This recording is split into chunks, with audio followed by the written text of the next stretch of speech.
Bom dia, gente. Vamos lá para mais uma aula. Sei que o legal seria estar todo mundo junto, reunido, para poder interagir melhor, mas dentro das circunstâncias a gente está tentando pelo menos manter a classe alimentada com a informação aí, para a gente não ficar parado, né? Então a gente vai continuar o nosso tempo aqui de aula, tá bom? Só para vocês entenderem um pouquinho, talvez alguns tenham esquecido, como funciona aqui a nossa classe, né? O nosso trilho, né, de ensino na igreja. Essa é a classe que nós estamos, chamada Vida Cristã. A classe Vida Cristã, ela é uma classe de doutrinas básicas no sentido de doutrinas fundamentais da igreja. Tá? Então essa é uma classe onde você vai aprender sobre salvação, sobre Bíblia, o que a igreja pensa, né, sobre doutrina de Deus, de Jesus Cristo, a doutrina do Espírito Santo, que aliás é a aula de hoje, e enfim, outras doutrinas essenciais, né? Fala também sobre ceia, batismo, testemunho, tentações. Então são temas da vida cristã básica. Também, depois que você fica 4 meses nessa classe, aí você passa para a classe Visão. Essa classe Visão é uma classe onde você vai aprender o que é uma igreja em pequenos grupos, vai conhecer um pouco do que é o conceito de pequeno grupo na Bíblia e como nós temos aplicado isso no nosso dia a dia aqui no Horto do IP. E aí, depois de 4 meses na classe Visão, você vem para a classe Crescimento. Classe Crescimento são essas 4 matérias, 4 temáticas que são oferecidas todo semestre, elas se repetem no segundo semestre, né? Então, por exemplo, nesse ano nós temos tido uma classe sobre discipulado, né? Uma classe sobre o Espírito Santo, que é estudando um livro chamado Deus Esquecido, uma outra classe sobre a igreja relevante, né? E uma outra também sobre a igreja e o cristão e a cultura, né? Uma classe que os jovens têm participado muito também nela, tá bom? Então, só para entender um pouquinho, hoje nós vamos falar sobre a nova vida e o Espírito Santo, tá bom? Eu quero começar com um testezinho básico para você aí, né?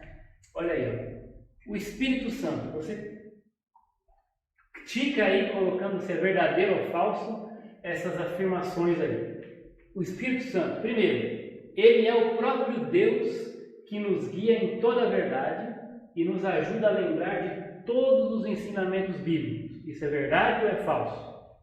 Segundo, ele é uma energia que nos motiva a fazer o bem. Você acha que essa afirmação é verdadeira ou ela é falsa?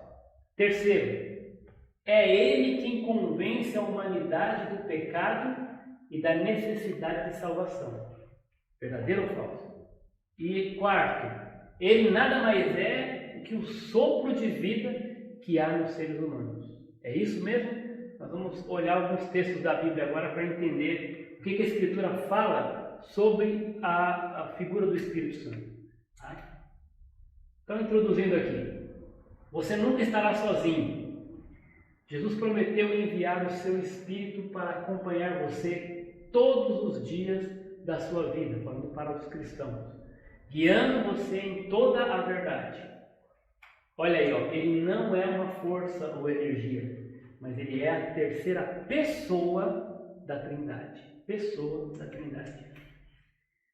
Nenhuma das características e ações que estudaremos nas Escrituras podem ser atribuídas a uma simples influência ou energia. Conhecer o que a Bíblia fala sobre o Espírito Santo vai ajudar você a viver a vida cristã vitoriosa que Jesus prometeu. Então, o que nós vamos fazer daqui para frente é olhar para textos, vários textos bíblicos. Pega a sua Bíblia aí, se bem que nós vamos colocar os versículos aqui, mas é bom você acompanhar também aí de casa com a sua Bíblia. Vários versículos que vão falar sobre o Espírito Santo. Quem é o Espírito Santo? Qual é o papel dele no mundo, o papel dele para os cristãos, enfim, com o que ele é relacionado na Bíblia. Bom, então vamos lá. Primeiro, quais atitudes caracterizam o Espírito Santo como pessoa? Então nós estamos afirmando aqui que o Espírito Santo não é uma energia ou uma força, ele é uma pessoa, ele é a terceira pessoa da Trindade. Como que nós podemos ver isso na Bíblia? Então, gente, como nós podemos, pela Escritura, entender que o Espírito Santo é uma pessoa? Olha só, o primeiro texto aí, João 14,16. Tá? Eu pedirei ao Pai, Jesus falando, né? E ele lhes dará outro conselheiro, para estar com vocês para sempre. Nota aqui, conselheiro com C maiúsculo, caracterizando uma pessoa, né? E Jesus está dizendo que vai dar outro. Essa palavra outro no original, o grego tem duas palavras para outro, né? Outro no sentido de diferente e outro da mesma espécie, né? E esse outro aqui é a palavra para outro com a mesma essência, da mesma espécie. Outro conselheiro, ele está falando de quem? Do Espírito Santo. E conselheiro é característica de pessoa, uma energia não aconselha ninguém, uma força não aconselha ninguém, só uma pessoa pode ser conselheira. Então Jesus está chamando o Espírito Santo aqui de conselheiro, né? Outro texto, Romanos 8, 27. E aquele que sonda os corações conhece a intenção do Espírito, porque o Espírito, e ele falando do Espírito Santo, intercede pelos santos de acordo com a vontade de Deus. Então aqui a característica dele é de intercessor, e só pode interceder quem é pessoa. Força, energia, não intercede. Então aqui mais uma característica que mostra que o Espírito Santo é uma pessoa, porque ele intercede pelos santos. Outro versículo, 1 Coríntios 12, 11. Todas essas coisas, porém, são realizadas pelo mesmo e único Espírito, e ele as distribui individualmente a cada um conforme quer. Então aqui está uma característica de alguém que é pessoa, distribuir os dons. Isso só uma pessoa pode fazer. Bom, é isso que o Espírito Santo faz. Efésios 4:30. Não entristeçam o Espírito Santo de Deus, com o qual vocês foram selados para o dia da redenção. Você só pode entristecer uma pessoa. Você não pode entristecer uma energia, uma força. Então aqui a característica de se entristecer mostra que o Espírito Santo é uma pessoa. Muito bem. Agora, além de ser uma pessoa, quais as evidências que mostram que ele também é Deus? Que o Espírito Santo é Deus. Ele é a terceira pessoa da Trindade e ele é o próprio Deus. Gênesis 1:2, primeiro texto aqui, texto da criação, na verdade. Temos que entender a dinâmica da criação como um todo, mas a partir do verso 2 aqui, o texto bíblico aponta que a terra era sem forma e vazia, trevas cobriam a face do abismo e o Espírito de Deus se movia sobre a face das águas. Somente com esse versículo, claro que é difícil se afirmar, então aí está mostrando que ele é Deus. O que dá para entender aí só com esse versículo? Que o Espírito Santo já estava presente ali no momento da criação. Ou seja, no mínimo, dá para entender que o Espírito Santo já estava antes de todas as coisas. O texto bíblico continua no Gênesis, vai dizer que quando Deus cria todas as coisas, ele diz assim, quando vai criar o homem, façamos o homem à nossa imagem e semelhança. Então é um texto que aponta que ali havia um plural, mais de um, fazendo o homem, criando o homem. Então, quem é esse façamos? Deus Pai, Deus Filho, Deus Espírito Santo. Então o Espírito Santo, como Deus e com Deus, já estava ali no momento da criação, porque ele é Deus, ele é eterno, e ele também criou todas as coisas por ser o próprio Deus. Ok? Agora, outro texto que clareia um pouco mais essa ideia de que o Espírito Santo é Deus na Bíblia, está lá no texto de Atos, no Novo Testamento, capítulo 5. É aquela história de Ananias e Safira. E propriamente nos versos 3 e 4 nós lemos assim: então perguntou Pedro, Ananias, como você permitiu que Satanás enchesse seu coração? Olha que interessante, a ponto de você mentir a quem? Ao Espírito Santo, e guardar para si uma parte do dinheiro que recebeu pela propriedade? Ela não lhe pertencia? E depois de vendida, o dinheiro não estava em seu poder?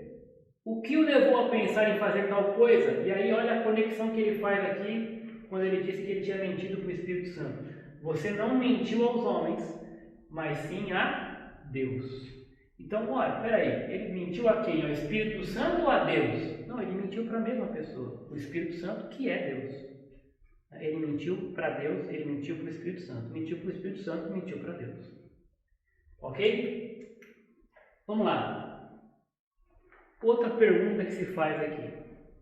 Ele é igual a Deus Pai e a Deus Filho? Ele é Deus, mas ele também é a terceira pessoa. Então tem a pessoa do Pai, do Filho e do Espírito. Eles são iguais.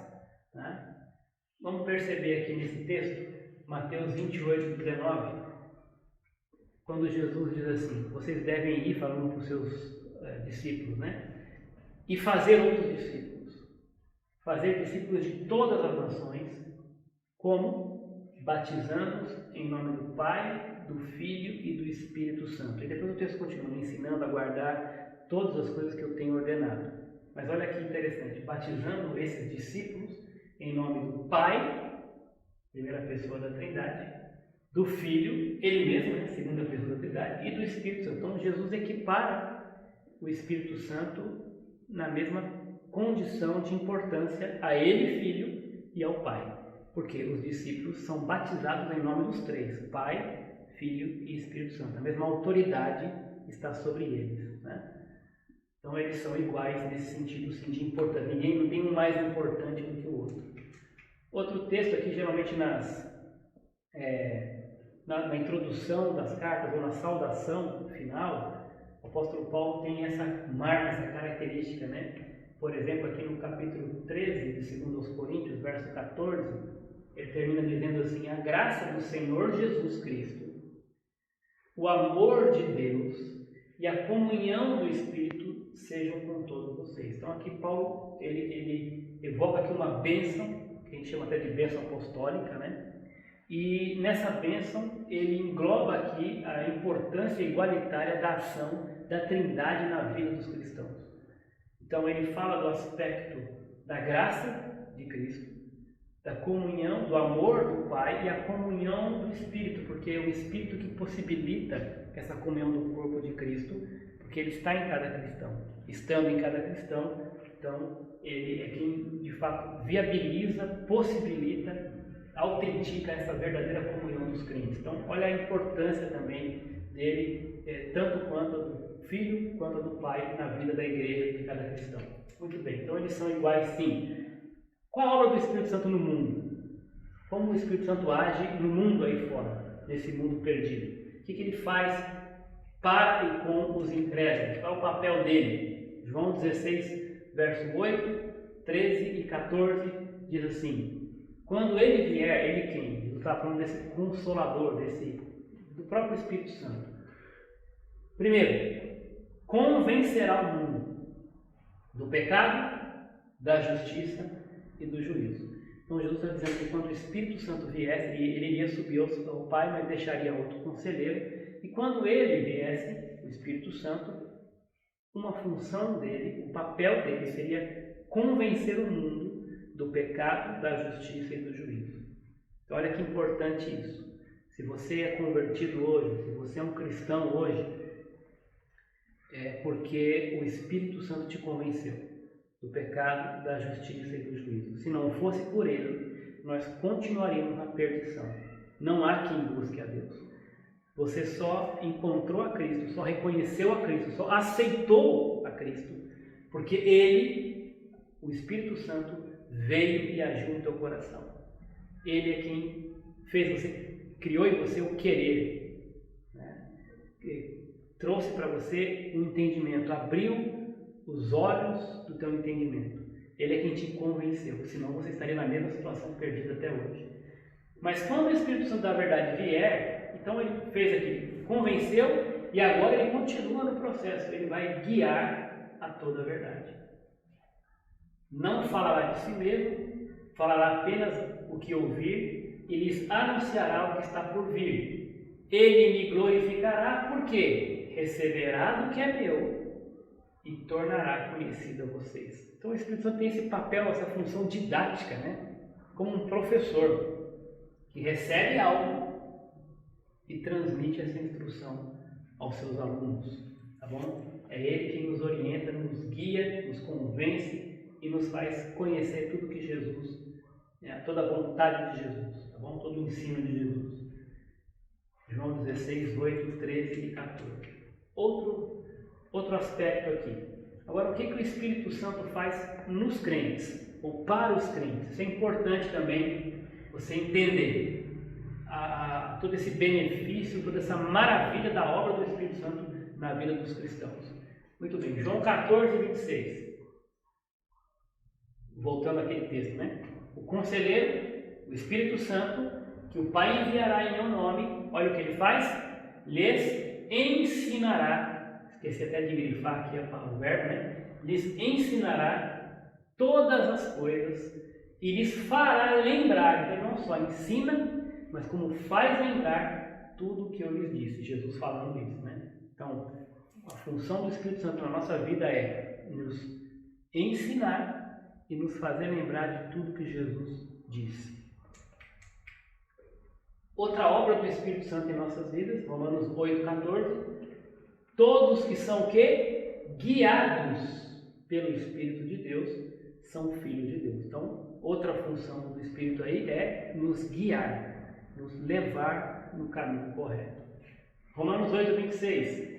Da mesma forma, o Espírito nos ajuda em nossa fraqueza. Como? Porque nós não sabemos orar. Mas o próprio Espírito intercede por nós com gemidos inexprimíveis. Essa é a atuação do Espírito Santo fazendo esse meio de campo, né, entre as nossas orações falhas, que provém de um coração pecaminoso, de um coração corrompido, né, orgulhoso, carnal, e ele intercede por nós diante de Deus, meio que codificando, né, a nossa linguagem falha e limitada à linguagem do Deus Santo.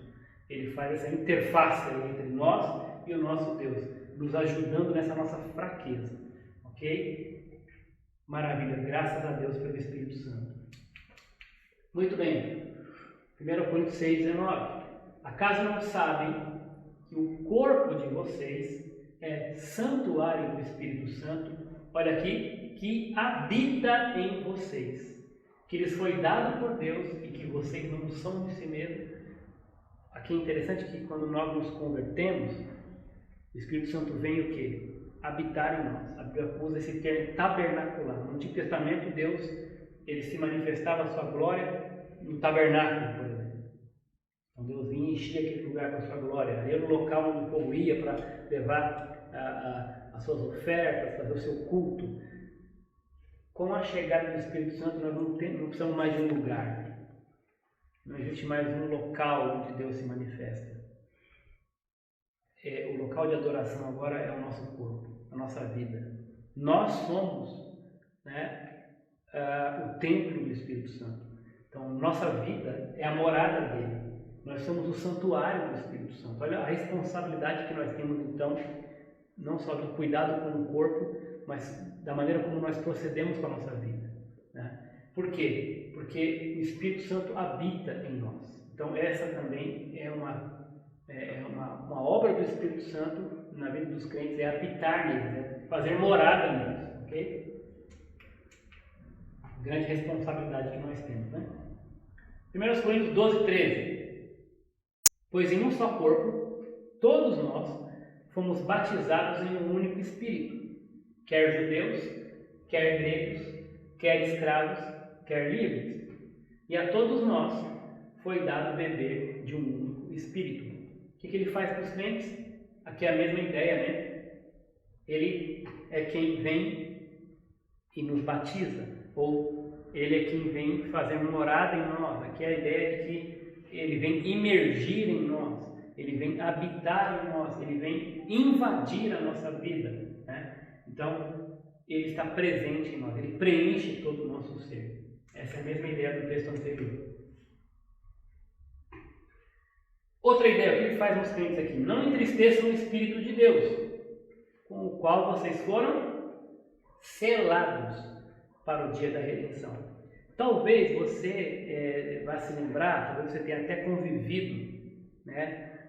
Morou em roça, em fazenda, ou conhece um pouco da vida do campo, né? E vai se lembrar do que acontece, por exemplo, quando um fazendeiro tem muitos animais, muita cabeça de gado e tal, isso era muito comum, né? E ainda é. Às vezes os fazendeiros têm as suas fazendas limitadas, cercadas, mas pode acontecer de um animal passar para cerca do outro fazendeiro. Então, o que um fazendeiro fazia, ou faz, né, quando ele quer garantir que aquele animal será reconhecido como sendo dele. Então eles fazem a marcação no gado. Um ferro quente lá, e esse ferro incandescente, então, geralmente com o brasão ou com o sobrenome, a letra do sobrenome do fazendeiro, né? Ele era marcado no lombo daquele gado, daquele boi, porque se esse boi se desgarrar, vão saber pela marca no boi que aquele boi pertence a tal fazendeiro, né? Então, vamos imaginar, tem a família Silva e a família Oliveira.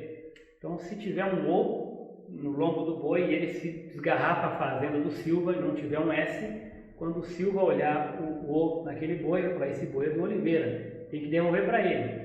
É essa a ideia, né? Ou também, uma outra ideia muito semelhante ao contexto bíblico, né, da época, o anel do rei.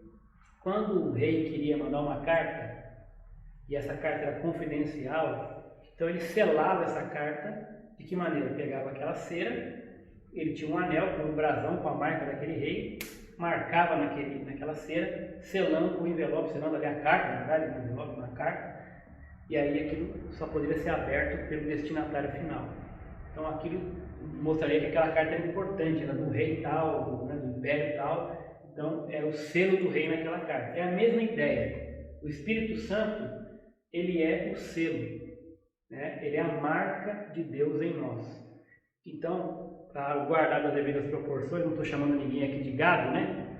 Mas a ideia aqui é quando você está no mundo e você tem o Espírito Santo, o diabo olha para você e ele vê em você a marca da promessa, a marca do Espírito Santo.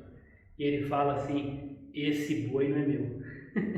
Né? Essa ideia aqui, desculpa a brincadeira aí, mas você é selado com o Espírito Santo. Se você se você já entregou sua vida para Jesus, se você é um cristão, você tem o selo de Deus. A Bíblia fala assim, quando nós somos selados pelo Espírito Santo, nós pertencemos a Deus e o maligno não nos toca. Porque ele sabe, ele vê em nós a marca do Espírito de Deus. E o mundo deve ver em nós isso também, né? O Espírito Santo em nós deve fazer com que nossa vida revele Cristo.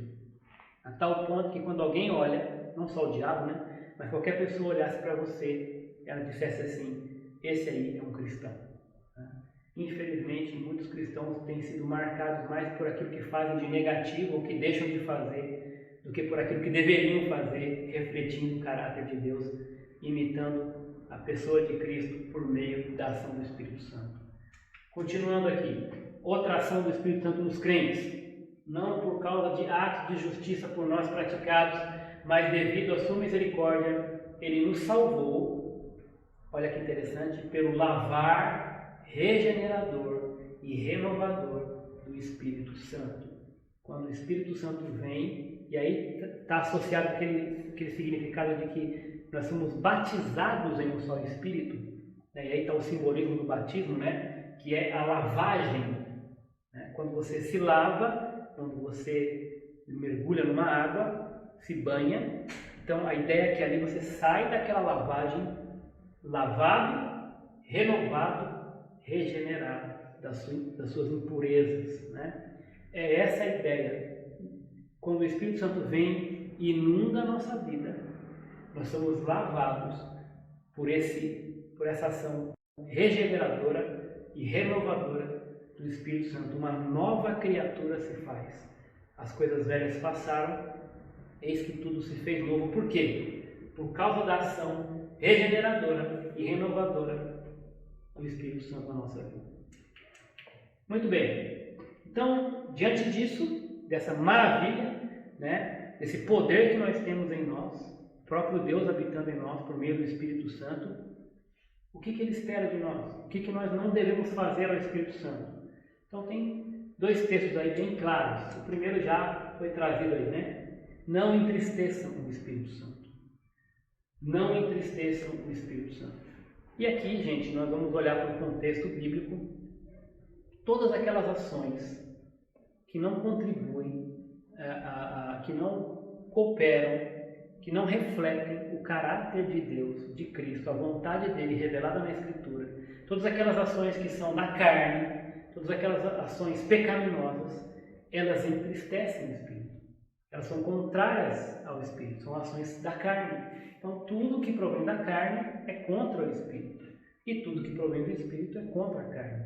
Então, essa é uma decisão do nosso agir, do livre-arbítrio que Deus nos deu, de fazer escolhas, de escolher ou seguir a palavra, e aí, então, alegrar o Espírito, honrar o Espírito, obedecer o Espírito, deixar-nos encher pelo Espírito, como foi pregado hoje de manhã, ou então não permitimos que isso aconteça e entristecemos o Espírito. Até o ponto de 1 Tessalonicenses 5,9, nesse processo de entristecer, apagar o Espírito. E aqui está uma ordem, não apague o Espírito. Agora, pastor, o que é isso? Vou perder minha salvação? Muitos olham para esse versículo e entendem que aí está falando de perda de salvação. Quando você apaga o Espírito, você perdeu a salvação. Gente, presta atenção na ilustração.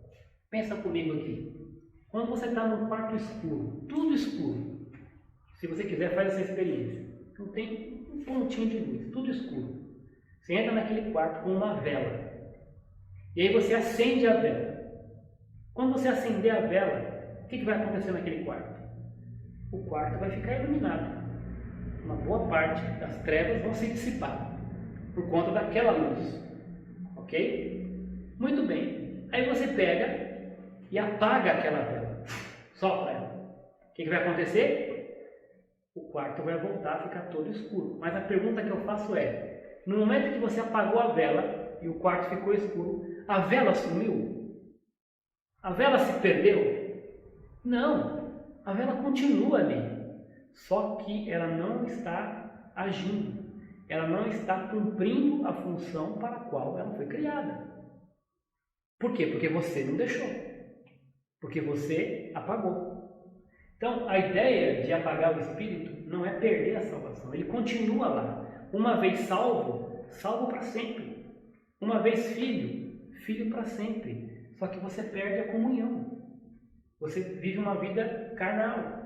Vai viver em treva. Mas o Espírito Santo está ali, apagado. Foi entristecido, foi apagado. É um processo. Sua vida está longe de Deus. Longe de permitir que o Espírito Santo possa agir da maneira pela qual ele foi criado, não porque ele é Deus, ele é eterno, né? Mas da maneira com a qual se espera que ele haja como Deus na sua vida. Então você recebe o Espírito Santo, mas impede que ele atue. Por quê? Porque as suas ações pecaminosas e carnais entristeceram até o ponto de apagá-lo. E é por isso que nós precisamos nos encher do Espírito, nos deixar encher por Ele. É por isso que nós precisamos, e a igreja precisa muitas vezes, de um reavivamento. Acender de novo, nesse sentido figurado, a chama do Espírito em nós, como essa vela.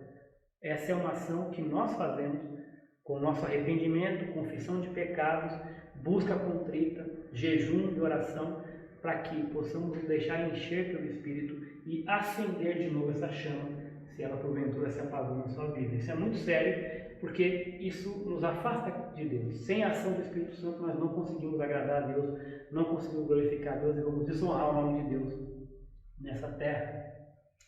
E sofreremos a disciplina dele por conta disso.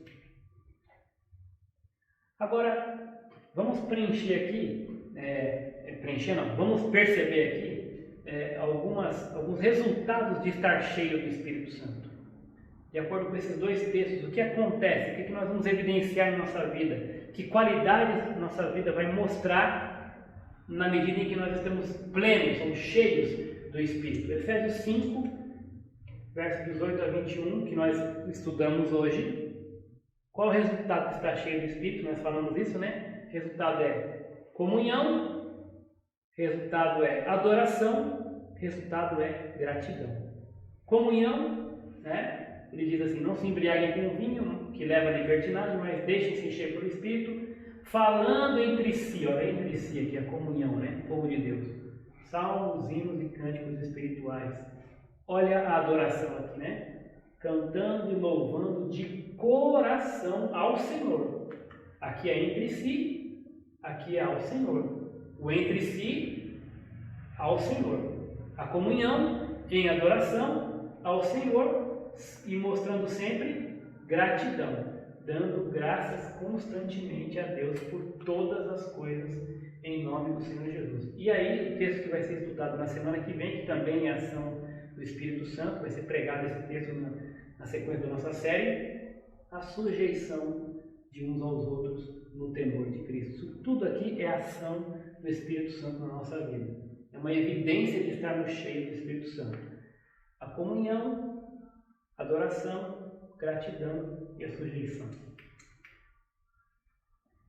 Gálatas 5:22. Resultado da plenitude do Espírito vai evidenciar o fruto do Espírito.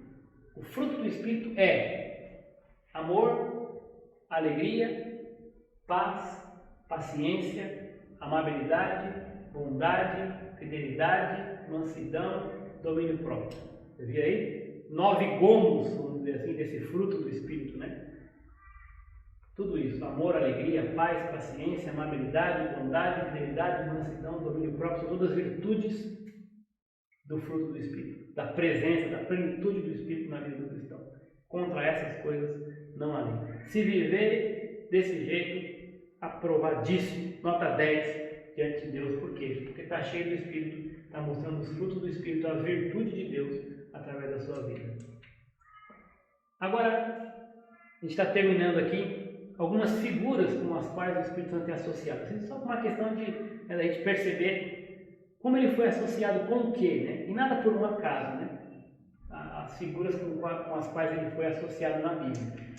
Em Mateus 3,16, ele é associado com essa figura da pomba, né? Aqui no momento do batismo de Jesus, Jesus sai da água, naquele momento o céu se abre, isso tudo para mostrar a atuação da Trindade, né? Ali no mundo, na obra de Cristo, no ministério de Cristo. Então, Cristo sai da água, o céu se abre, o Espírito de Deus desce sobre ele como pomba, e o texto continua dizendo, e veio uma voz do céu dizendo, esse é meu Filho amado, em quem me comprazo, ouçam-no. Então ali, a ação da Trindade no ministério na vida de Jesus. Jesus saindo da água, o Espírito Santo pousando sobre ele como pomba. Interessante essa figura da pomba aí também, né? Muitos, quando ilustram a figura do Espírito Santo, ilustram através de uma pomba, uma pombinha, né? Que também foi associado com a paz, né? Mas é interessante também pensar na pomba lá nessa ave, né? Como esse instrumento que traz realmente uma nova vida, né? Uma nova vida. Isso foi lá também a ave, quando as águas baixaram no dilúvio. Então, quando essa ave volta trazendo um galho, é o sinal de que uma nova vida, né, estaria à disposição, né? Então, essa é a ideia do Espírito pousando sobre ele. Muito bem. Outra figura, o vento sopra onde quer. E, obviamente, por ser Espírito, né, alguns associam com uma força, com uma energia, mas aqui é associado ao vento, né? Falando dele, que o vento sopra onde quer, ninguém tem esse controle, né? Não sabe de onde vem nem para onde vai, né? Você escuta, mas não pode dizer de onde vem e para onde vai. Assim acontece com todos os nascidos do Espírito, são guiados pelo Espírito de acordo com a vontade do Espírito, tá bom? Eles são submetidos a essa vontade do Espírito, como o vento, tá? Leva para onde ele quer, tá bom? Outra figura, rios de água viva. Olha que interessante, aqui Jesus está dizendo assim, quem crê em mim, como diz a Escritura, do seu interior fluirão rios de água viva. Ele estava se referindo a quem? Ao Espírito, que mais tarde receberiam os que nele crescem. Até então, o Espírito ainda não tinha sido dado, pois Jesus ainda não fora glorificado. Olha que interessante, Jesus usou a ilustração de fluir rios de água viva do interior, né? Essa ideia de transbordar, essa ideia, né, de que estar cheio do Espírito Santo, cheio de vida, né? A água também simboliza pureza e simboliza vida. E Jesus falou, aquele que crê em mim, do interior dele vai fluir rios de água viva. ok? E ele mesmo, quando se revela também, em João capítulo 4, a mulher samaritana, ele diz para ela assim, que quem beber da água que ele der, nunca mais vai voltar a ter sede. Do que ele estava falando? De recebê-lo como Salvador e ter a ação do Espírito Santo na vida. Essa água, esse rio de água viva que vai saciar a sede da alma. Tá bom? Essa é a ideia aí associada ao Espírito Santo. Outra figura, nós lemos esse texto, né? O Espírito Santo é o selo, né? Ele é a garantia da nossa herança até a redenção, né? E ele é, em outras versões, o penhor da nossa herança, né? Garantia. Você vai penhorar alguma coisa, né? Você vai colocar como garantia. Então, ele é a nossa, ele é associado com esse termo de garantia, né? O penhor, né? Ele é a garantia da nossa herança até a redenção daqueles que pertencem a Deus para o louvor da sua glória. Tendo o Espírito Santo como penhor, nós não podemos ficar tranquilos que nós não vamos perder a salvação, porque ele é a garantia da nossa herança. Esse é um texto muito apropriado, né? Muito importante para nós falarmos sobre a segurança da salvação, porque ele é o penhor, ele é a garantia até a redenção. E olha aí que eu falei, ele é o selo. Nós já explicamos essa figura do selo. O Espírito Santo também é associado a esse selo, essa marca, né? Tanto ali pensando na questão do anel, né? O selo do rei, o anel do rei, o selo, e também a marca do fazendeiro no lombo do boi, o selo, a marca como propriedade exclusiva, tá bom? E aí, para terminarmos, uma pergunta. Pastor, em que momento acontece o batismo do Espírito Santo? Nós vamos falar mais sobre isso na aula que vem. Mas já para deixar aqui uma resposta, para não ficar assim, uma resposta curta e direta, o texto de Efésios 1, ele é bem claro. Olha só. Nele, falando em Cristo, né? Quando vocês ouviram e creram na palavra da verdade, o evangelho que os salvou, quando vocês creram em Jesus, né? Quando ouviram e creram na palavra da verdade, o evangelho que salvou vocês foram selados com o Espírito Santo da promessa.